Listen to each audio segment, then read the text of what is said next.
Assalamualaikum warahmatullahi wabarakatuh. Di video kali ini kita akan belajar tentang perubahan lingkungan. Simak videonya ya.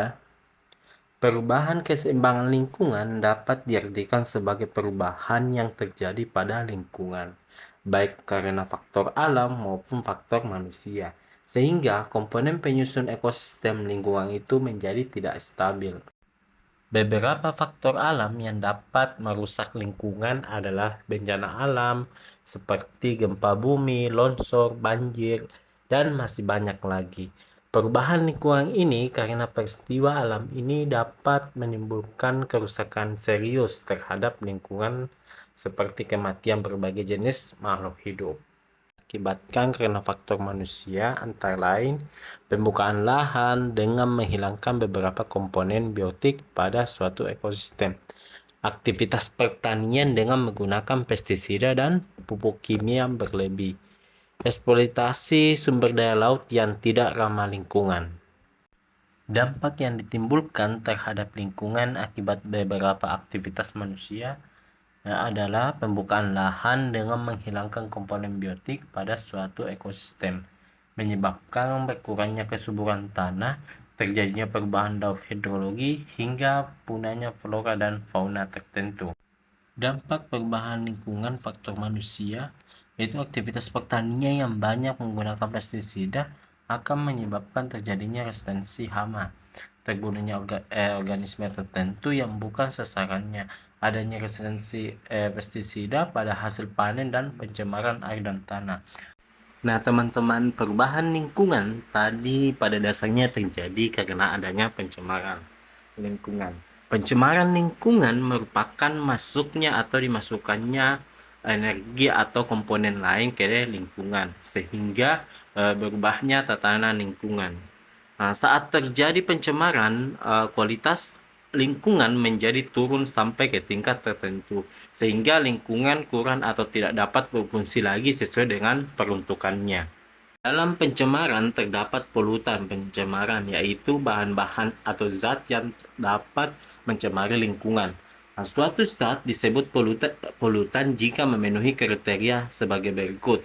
Yang pertama, jumlah melebihi batas normal, berada pada tempat yang tidak semestinya, dan berada pada waktu yang tidak tepat. Pencemaran lingkungan dapat dibedakan menjadi dua, yaitu berdasarkan zat pencemar dan lokasi yang tercemar.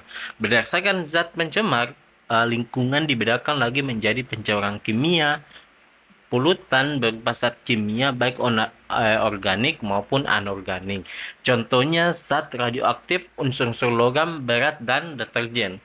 Pencemaran fisik atau polutan berupa kaleng botol, plastik, dan karet. Nah, pencemaran biologis, polutan berupa mikroorganisme, penyebab penyakit seperti Escherichia coli, etamoeba, dan atau Salmonella typhosa. Berdasarkan lokasi yang tercemar, pencemaran lingkungan dapat dibedakan menjadi pencemaran air, udara, dan pencemaran tanah. Mari kita bahas penyebab dan dampak masing-masing pencemaran. Pertama, pencemaran air. Penyebab pencemaran air dapat berasal dari limbah rumah tangga. Limbah rumah tangga dapat berupa limbah organik, misalnya sisa bahan makanan, tinja, dan urin. Limbah organik mencemari perairan mengakibatkan penurunnya oksigen terlarut. Hal ini karena penguraian limbah organik membutuhkan banyak oksigen. Bahan organik seperti plastik, kertas, ataupun kaca, limbah organik yang masuk ke sungai mengakibatkan terhalangnya cahaya matahari masuk ke perairan sehingga mengganggu aktivitas fotosintesis fitoplankton dalam air.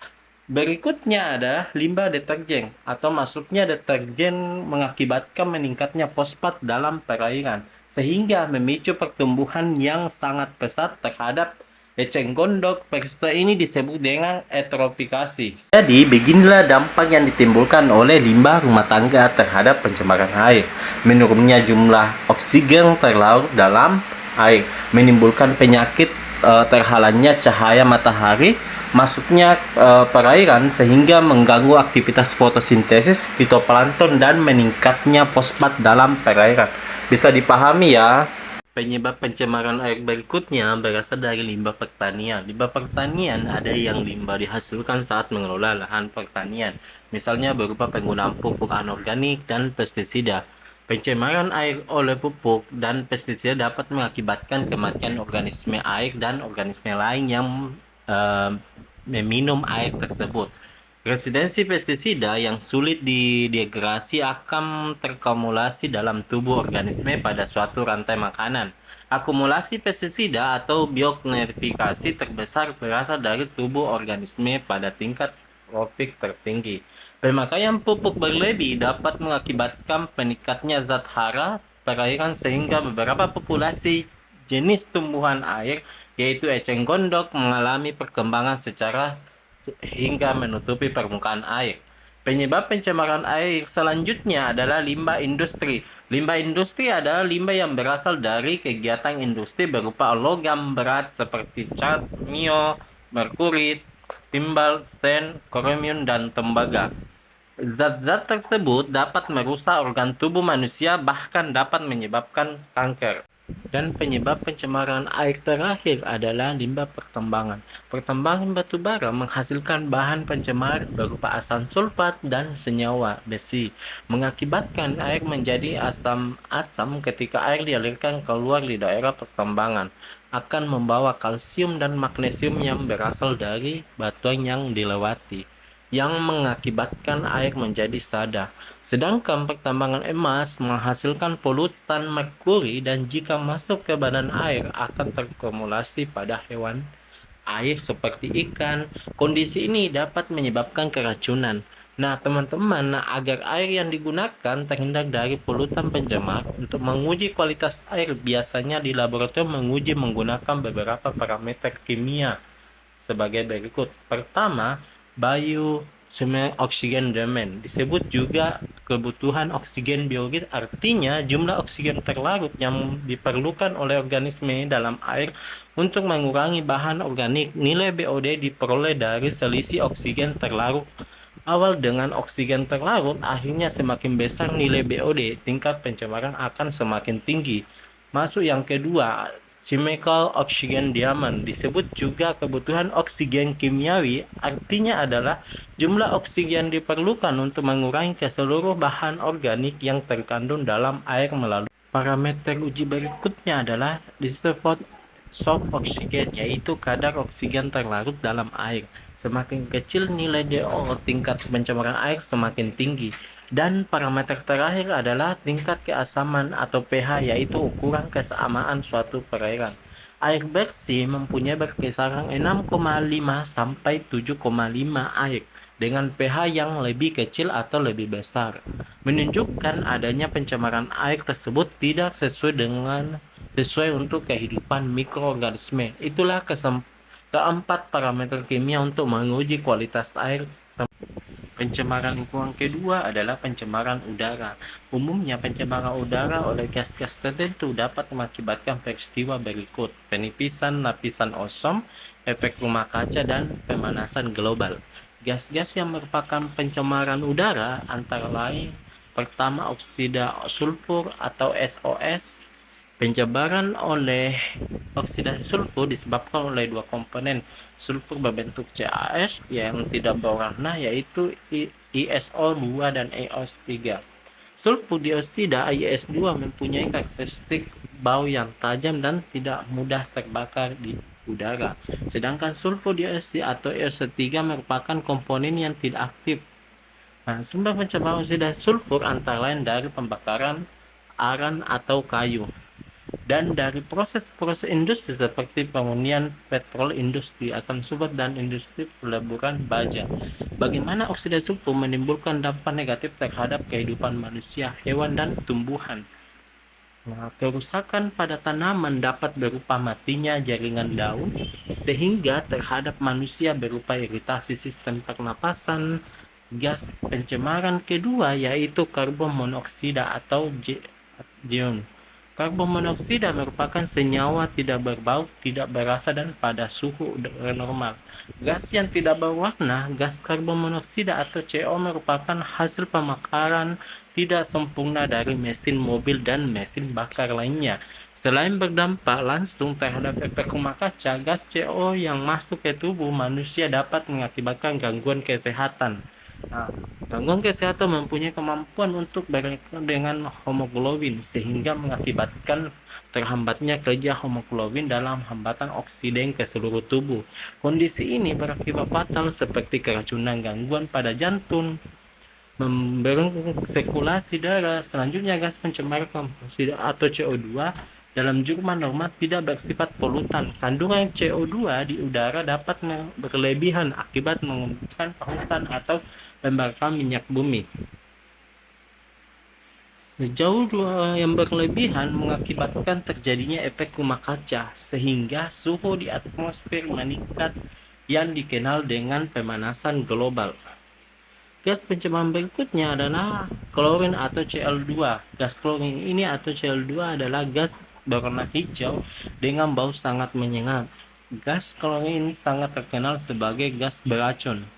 Nah, klorin dihasilkan oleh industri yang melakukan kolonisasi seperti industri plastik, industri kertas, pabrik pencucian atau tekstil, serta inspektan untuk air minum dan kolam renang. Freon atau CH yang sering digunakan dalam pendingin yaitu AC juga mengandung Cl2. Keberadaan gas Cl2 ini atmosfer dapat mengakibatkan penipisan lapisan ozon sehingga mengurangi fungsi lapisan ozon sebagai penampilan sinar UV. Juga dapat mengakibatkan iritasi pada mata dan saluran pernapasan. Pencemaran kelima yaitu oksidasi nitrogen atau NOx. Oksidasi nitrogen atau NOx adalah kelompok gas nitrogen yang terdapat di atmosfer yang terdiri dari nitrogen monoksida atau NO dan nitrogen dioksida atau NO2. Merupakan gas yang tidak berbau dan tidak berwarna. Sebaliknya, NO2 berwarna coklat kemerahan dan berbau tajam. Sebagian besar pencemaran O2 berasal dari kegiatan manusia seperti pembakaran mesin, kendaraan bermotor, produksi energi, dan pembuangan sampah. Organ tubuh yang paling peka terhadap pencemaran gas NO2 adalah paru-paru. Paru-paru terkontaminasi gas RO2 akan membengkak sehingga penderita sulit bernapas sehingga mengakibatkan kematian. Keberadaan gas NO2 lebih dari 1 ppm dapat mengakibatkan terbentuknya zat yang bersifat karsinogen, yaitu penyebab terjadinya kanker. Selain itu, pencemaran oleh gas NO2 akan mengakibatkan terjadinya hujan asap, dapat menyebabkan kematian pada hewan dan tumbuhan. Selanjutnya, gas pencemar hidrokarbon atau CXHY. Hidrokarbon adalah bahan pencemar udara yang dapat berwujud gas cair maupun padatan. Hidrokarbon yang berwujud gas akan tercampur dengan gas hasil buangan lainnya. Apabila berwujud cair, hidrokarbon akan membentuk semacam kabut minyak. Sedangkan jika berwujud padatan akan membentuk asap yang pekat dan akhirnya mengumpal menjadi debu. Sebagian bahan pencemar udara gas hidrokarbon dapat berasal dari proses industri yang diisikan ke udara seperti industri plastik, pestisida, dan karet. Selain itu, hidrokarbon dapat juga berasal dari sarana transportasi dan aktivitas geotermal seperti eksplorasi serta pemanfaatan gas alam dan minyak bumi. Keberadaan gas hidrokarbon ini dapat menyebabkan penyerapan oksigen tubuh berkurang karena dan oksigen tubuh berkurang karena darah akan mengikat gas tersebut. Apabila terhirup gas hidrokarbon dapat menyebabkan iritasi pada membran mukosa paru. Dan gas pencemar udara terakhir adalah partikel debu. Partikel debu dapat berasal dari debu tanah kering yang terbawa angin ataupun letusan gunung berapi, pembakaran batu bara yang tidak sempurna, dan asap kendaraan bermotor. Partikel debu berada di udara dalam waktu yang relatif lama, dapat masuk tubuh manusia melalui saluran pernapasan, iritasi mata, serta mengurangi jarak pandang mata. Partikel debu juga dapat mengurangi intensitas sinar matahari ke bumi. Nah, pencemaran lingkungan ketiga adalah pencemaran tanah. Pencemaran tanah dapat disebabkan oleh zat sisa atau sampah berikut. Nah, sampah berikut berupa limbah domestik, limbah industri, dan limbah pertanian. Pertama, limbah domestik dapat berupa limbah padat dan cair berasal dari daerah pemukiman penduduk, perdagangan ataupun pasar atau tempat umum kelembagaan, misalnya kantor, pemerintahan dan swasta serta tempat wisata. Penyebab pencemaran tanah kedua adalah limbah industri. Limbah industri dapat berbentuk padatan dan cairan. Yang limbah industri yang berbentuk padatan berupa lumpur, bubur, atau berasal dari proses pengolahan, misalnya sisa pengolahan pabrik, kertas, rayon, ataupun pengawetan buah dan ataupun daging. Yang kelima, industri yang berbentuk cair merupakan hasil pengolahan dalam suatu proses produksi, misalnya sisa-sisa pengolahan industri, pelapisan logam, dan industri kimia. Penyebab pencemaran tanah berikutnya adalah limbah pertanian. Limbah pertanian merupakan sisa-sisa pupuk sintesis atau penyuburkan tanah, misalnya pupuk urea, pestisida, pemberantasan hama, tanaman. Sampai di sini teman-teman bisa ya dipahami. Untuk mencegah lingkungan kita dari pencemaran, kira-kira usaha apa saja yang dapat dilakukan? Pertama, usaha yang bisa dilakukan untuk mencegah pencemaran air antara lain menetralkan limbah industri dengan membuat instalasi pengolahan limbah atau membuat penampung limbah rumah tangga yang berupa tangki resapan, atau memilih sabun mandi, air deterjen yang kandungan bahan efektifnya itu mudah diuraikan. Kedua adalah usaha untuk mencegah pencemaran udara antara lain melakukan penghijauan atau reboisasi, menekan rasio laju pertambangan kendaraan bermotor, mengurangi penggunaan alat yang mengandung tidak terkontrol, menciptakan kawasan bebas asap rokok. Dan upaya untuk mengurangi pencemaran tanah adalah mengurangi bahan pencemar dari sumbernya untuk mencegah dampak lingkungan yang lebih berat, misalnya dengan menerapkan prinsip ramah lingkungan, melakukan bioremediasi, yaitu proses mengurangi limbah polutan menggunakan organisme, mengurangi jumlah limbah yang dihasilkan oleh industri terutama yang mengandung zat kimia. Selain mengurangi pencemaran lingkungan, kita juga dapat melakukan pengolahan limbah agar kualitas lingkungan tetap terjaga optimal. Berikut ini adalah pengolahan limbah berdasarkan jenis limbahnya. Pertama, limbah organik. Limbah organik merupakan limbah yang berasal dari jaringan tumbuhan makhluk hidup. Limbah organik ini dapat diolah menjadi kompos melalui kegiatan komposting dengan bantuan mikroorganisme atau pengurai. Kedua adalah limbah organik. Limbah organik ini adalah limbah yang tidak dapat diuraikan oleh proses biologi. Limbah ini dapat dijadikan sampah komersial untuk dijadikan produk yang berjual beli. Berikutnya ada limbah yang berbahaya dan beracun. Nah, sifat konstruksinya atau jumlah baik langsung maupun tidak langsung dapat merusak atau bahaya lingkungan. Pengolah limbah ini dapat melakukan proses pengemasan, penyimpanan, dan pengangkutan limbah ke tempat pembuangan akhir dengan prinsip sinter landfill. Selanjutnya, pengolahan limbah berdasarkan wujudnya. Yang pertama, menggunakan konvensional terbagi menjadi pengolahan limbah secara fisik. Limbah dipisahkan dari bahan-bahan polutan yang mengapung. Nah, cara penyaringan selanjutnya, bahan polutan yang mudah mengendap dipisahkan dengan proses pengendapan. Pengolahan limbah secara kimia digunakan untuk menghindari logam berat, senyawa fosfor, dan zat beracun. Zat-zat tersebut dipisahkan dengan cara menambahkan bahan kimia untuk mengubah sifat polutan yang tidak dapat diendapkan menjadi mudah diendapkan. Pengolahan limbah secara biologis menggunakan metode lumpur aktif secara menambahkan mikroorganisme ke dalam limbah mikroorganisme tersebut yang berfungsi untuk menguraikan polutan dalam limbah. Cara kedua adalah mengolah limbah menggunakan metode ramah, yaitu refine atau penggunaan barang atau proses limbah ramah lingkungan.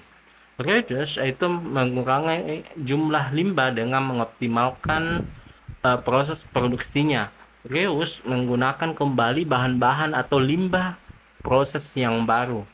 Recycle mendaur ulang barang tak terpakai sehingga bisa dipergunakan lagi. Recovery, pengambilan kembali sebagai material penting dari limbah untuk dapat diproses lagi. Dan terakhir adalah beralih energi, merupakan tindakan menghemat energi proses prodi. Nah teman-teman, itulah keseluruhan pembahasan kita tentang perubahan lingkungan, pencemaran lingkungan, dampak, dan upaya penanggulangan. Bisa dipahami ya.